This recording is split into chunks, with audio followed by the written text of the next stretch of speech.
जय मसीह की सबको। प्रभु सभी को बहुत आशीष दे। प्रभु का धन्यवाद आज के दिन के लिए। आज का जो ये वचन है ना, है तो मतलब छोटा सा ही, लेकिन बहुत गहरी बात आज प्रभु का आत्मा आज इस वचन के द्वारा आपको और मुझे सिखाएगा। और चलिए छोटी सी प्रार्थना करते हैं, पवित्र आत्मा हमारी मदद सहायता करें, जो आप चाहते हो बुलवाएं, और सच में तेरा रूह हमारी ज़िंदगी में बड़े परिवर्तन लेकर आए, प्रभु यीशु के नाम से आमीन। देखो वचन में लिखा है, नीति वचन इसका 13 अध्याय, और इसकी अगर हम पढ़ते हैं 18वीं आयत का आधा पाठ है। लिखा है, परंतु जो डांट को मानता है उसकी महिमा होती है। परंतु जो डांट को मानता है उसकी महिमा होती है। ये इतना उत्तम वचन है, इतना भला वचन है, इतना आशीषित वचन है। अगर इसको हम गहराई में समझे ना, तो सच में हमें ना हर एक परिस्थिति में प्रभु को धन्य कह सकते हैं। हर एक परिस्थिति में हम हर एक परीक्षा पर जय पा सकते हैं। हर एक परिस्थितियों के अंदर हम जयवंत होकर और इनाम पाकर आगे बढ़ सकते हैं। ये वचन इस प्रकार से कुछ, क्योंकि लिखा है, परंतु जो डांट को मानता है उसकी महिमा होती है। कई बार बहुत से लोग होते हैं जिनकी टेस्टिंग होती है, परीक्षाएं होती है, जिनकी विचारों की परख होती है। कई बार सही होने के बाद भी वो सताए जाते हैं, कई बार गलतियां हो जाती थी, और सही होने के बाद ही बहुत सी बातों में उनको डांटा जाता था, फटकारा जाता था और शिक्षा दी जाती थी। कई बार उनको दुख होता था। लेकिन प्रभु का वचन कहता है कि मैं जिसे पुत्र बनाता हूँ उसकी ताड़ना भी करता हूँ, उसको कोड़े भी लगाता हूँ, और जिसकी ताड़ना नहीं हुई वो व्यभिचार की संतान है। लेकिन आप और मैं धन्य है कि हमारी ताड़ना हो रही है। परमेश्वर किसी के भी मुंह को इस्तेमाल कर सकता है आपको और मुझे ताड़ना देने के लिए, लेकिन वो समय हमारे लिए बहुत आशीषित होगा। अगर उस समय हमें डांटा ना जाए तो हो सकता है कि हम नुकसान उठा सकते थे। अगर हमारी ताड़ना ना पड़े, हो सकता है कि आगे चलकर हम गिर सकते थे। अगर हमें किसी प्रकार से फटकारा ना जाए अपने लोगों के द्वारा, कलीसिया के द्वारा, प्रभु के दासों के द्वारा, प्रभु के अभिषिक्तों के द्वारा, प्रभु के विश्वासियों के द्वारा, अगर किसी बड़े आत्मिक जन के द्वारा अगर हमारी ताड़ना ना पड़े ना, तो इसका मतलब यह है कि कहीं ना कहीं हमारा जीवन खतरे में पड़ सकता था। अगर हमारी ताड़ना हो रही तो हम धन्य है कि आगे चलकर हम वो गलत काम ना करें, गलतियां ना करें, कुछ खोए ना, वचन से दूर होए ना, या कुछ टूटने ना पाए, कुछ बिखरने ना पाए, कुछ अब परमेश्वर की संगति से दूर ना होने पाए। समझ पा रहे हो? जैसे उदाहरण के तौर पर अगर हम देखते हैं, एक बच्चा है, अब उसकी जो माँ है, अब माँ ने अपने बच्चे को चोरी करते हुए देख लिया। अब माँ ने उसकी ताड़ना अगर नहीं की, उसको डांटा फटकारा नहीं ना, तो आगे चलकर वो बड़ी बैंक की चोरी कर सकता है और दूसरे घरों में चोरियां कर सकता है, और जिसकी वजह से उसको उम्र कैद हो सकती है, खतरनाक जेल हो सकती है, इज्जत मान सम्मान बर्बाद हो सकता है, उसके घराने की भी बेइज्जती हो सकती है, इज्जत डूब सकती है, और उसका पूरी लाइफ स्पॉइल खत्म हो सकती है। अगर उसको घर में ही उसकी माँ सही समय पर उसको डांट देना, छोटी छोटी चोरी में तो बड़ी चोरी के लिए वो कांपेगा।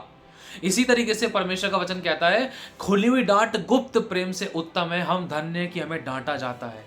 अगर हमें कोई डांटने वाला नहीं है ना, अगर घर में, कलीसिया में अगर हमें कोई नहीं डांटे ना, तो ये हमारे लिए बहुत बड़ी एक सावधानी और एक चेतावनी थी कि हमने डांट खाना छोड़ दिया है, और हम डांट के लिए अपने आप को कभी परमेश्वर के निकट नहीं देते कि हाँ प्रभु मेरी गलती है, तो हाँ जो तू चाहता है मेरी जिंदगी में कर, हाँ पास्टर जी, हाँ सिस्टर जी, हाँ बड़े भैया, ब्रदर सिस्टर, कोई आत्मिक जन अगर हमें डांट रहा है, अगर हम नई डांट को सुन रहे हैं, तो हमारे लिए बहुत बड़ी गलती है। अगर हम घर में डांट को सुन लेंगे ना, तो बाहर वाले लोग सलाम ठोकेंगे। अगर कलीसिया में डांट सुन लेंगे ना, तो लोग हमारे पर उंगली नहीं उठा सकेंगे। समझ पा रहे हो? अगर हमें घर परिवार, फैमिलीज में परमेश्वर आत्मिक तरीके से, वचन के अनुसार जो बातें सही हैं, उस आत्मिक तरीके से, वचन के तरीके से, नम्रता और दीनता से, वो भी सही रीति से अगर हमें डांट पड़ रही है, और अगर हम उस डांट की रिस्पेक्ट कर रहे हैं, और हम धन्य मान रहे हैं अपने आप को, खुदावन तेरा धन्यवाद कि मेरे को, हाँ मैं गलत थी और तेरे वचन के अनुसार ये सही है, और हाँ यहाँ मैं गलत थी, मेरे को इस बात के लिए डांटा गया, इस बात के लिए मुझे करेक्ट किया गया, मेरे इस बात में मुझे धन्य कहना चाहिए, ताकि आगे चलकर मैं से कहीं बड़ी कोई गलती ना कर बैठूं। समझ पा रहे हो? हम धन्य है कि अभी मेरे को डांट मिल गई, कहीं मैं आगे चलकर ऊपर से अगर गिरता तो बहुत कुछ हो सकता था, नुकसान हो सकता था, खुदा से दूर हो सकता था, कुछ गवा सकता था। समझ पा रहे हो? इसलिए हर एक डांट, ध्यान रखना, शैतान की ओर से नहीं होती है। हर एक डांट कहीं ना कहीं, कई बार हम सोचते हैं यार इसने मेरे को डांट दिया, उसने डांट दिया, वो ऐसे बोलता, वो ऐसे बोलता, मेरे पीछे पड़ा रहता, उसने मेरे ऊपर प्रचार किया, वो मेरे को समझा रहा है, वो मेरे को सिखा रही है, वो मेरे पीछे पड़ी हुई है, वो मेरे पीछे पड़ा हुआ है। ध्यान से समझने की जरूरत है। हर एक डांट कहीं ना कहीं ना हमारी जिंदगी में करेक्शन लेकर आती है, और हम ये ना सोचे कि यार ये वाली डांट भी प्रभु की ओर से है। देखो कई बार है ना, परमेश्वर चाहता है, भले ही हमें बहुत कुछ आता है, कई बार प्रभु चाहता है हम अपने बड़ों के सामने भी चुप लगाएं, बड़ों के सामने भी नम्र और दीन बने। भले हमें सब बातों की नॉलेज है, ज्ञान है, समझ है, बुद्धि है, और सामने वाले को कुछ नहीं पता, लेकिन फिर भी वो अगर हमें डांट रहा है, कई बार परमेश्वर चाहता है उस बड़े के सामने भी हम चुप लगाएं। समझ पा रहे हो? खुली हुई डांट गुप्त प्रेम से उत्तम है। और हमारा डांट खाना ना दूसरों के लिए महिमा का कारण बन सकता है, खुदा की मर्जी को पूरा करने का कारण बन सकता है। हालेलुया।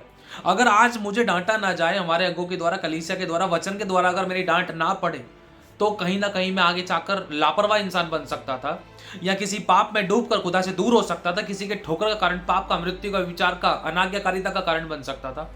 हम धन्य है कि हमारी डांट पड़ती है, और हमें डांटा भी इसलिए जाता है कि हम गलत मार्ग पर, गलत राह पर ना जाएं, क्योंकि बहुत से परमेश्वर के सिखाने, वचन को जानने वाले ऐसे लोग हैं जिनको हमसे ज्यादा अनुभव है, और उनको पता है कि कहीं ना कहीं हम उतावली में दौड़ रहे थे। कई बार इसलिए वो कई बार हमें डांटते हैं, फटकारते हैं।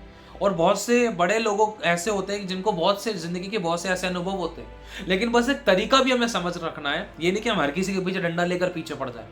बिना परमेश्वर की अगुवाई के किसी को तोड़ना फोड़ना भी नहीं है। कुछ भी कर रहे हैं, वचन नम्रता दीनता से हमें शिक्षा देनी है, वचन नम्रता दीनता से हमें सामने वाले को डांटना है, और वो भी जब जब परमेश्वर का आत्मा हमें अगुवाई कर रहा है। हालेलुया। इस चीज का भी हमें ध्यान रखना है। जो डांट खाते हैं वो भी, जो डांटते हैं वो भी, और जिसको लगता है कि हाँ ये गलत करता है, ये गलत करती है, वो लोग भी इन बातों का ध्यान रखें कि अगर हम कभी किसी को कुछ समझा भी रहे तो वचन के द्वारा नम्रता दीनता से, तरीके से, पोलाइटनेस के साथ, ताकि हमारे व्यवहार के द्वारा, हमारे समझ के द्वारा, हमारे शब्दों के द्वारा सामने वाला सीख भी जाए, समझ भी जाए और बदल भी जाए, और उसकी जिंदगी में करेक्शन भी आए। खुदा हम सभी को आशीष दे। आमीन। हालेलुया। और लिखा है परंतु जो डांट को मानता है उसकी महिमा होती है। ये तरीका है महिमा पाने का, ये तरीका है इज्जत पाने का, ये तरीका है कि आपकी गवाही लोग दें। अगर आपका तरीका सही नहीं है, हो सकता है आपकी बेइज्जती हो सकती है।